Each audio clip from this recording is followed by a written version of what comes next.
नमस्कार मित्रांनो, स्वागत आहे आपल्या आवडत्या चॅनलमध्ये। कल्याणमध्ये एक धक्कादायक घटना समोर आली आहे।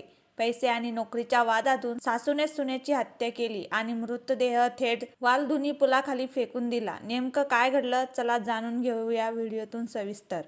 ही घटना कल्याण परिसरात घडली आहे। 60 वर्षाच्या सासूने आपल्या 35 वर्षाच्या सुनेची हत्या केल्याचं पोलीस तपासात उघड झालं आहे। मृत महिलेची पती रेल्वेत नोकरीला होता। काही महिन्यापूर्वी त्याचा मृत्यू झाला।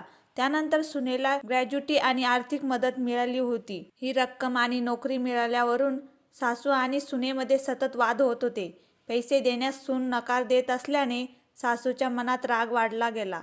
अखेर सासूने आपल्या मित्राच्या मदतीने सुनेचा काटा काढल्याचा आरोप आहे। हत्या करून मृतदेह वालधुनी पुलाखाली फेकण्यात आला। पोलिसांना बेपत्ता प्रकरणाचा तपास सुरू केला आणि काही तासातच धक्कादायक सत्य समोर आलं। चौकशीत सासूने गुन्ह्याची कबुली दिली। पैसे आणि स्वार्थ माणसाला किती निर्दयी बनवू शकतं याचे हे भयानक उदाहरण आहे। या घटनेवर तुमचं मत काय आहे, कमेंटमध्ये नक्की सांगा आणि व्हिडिओ शेअर करा।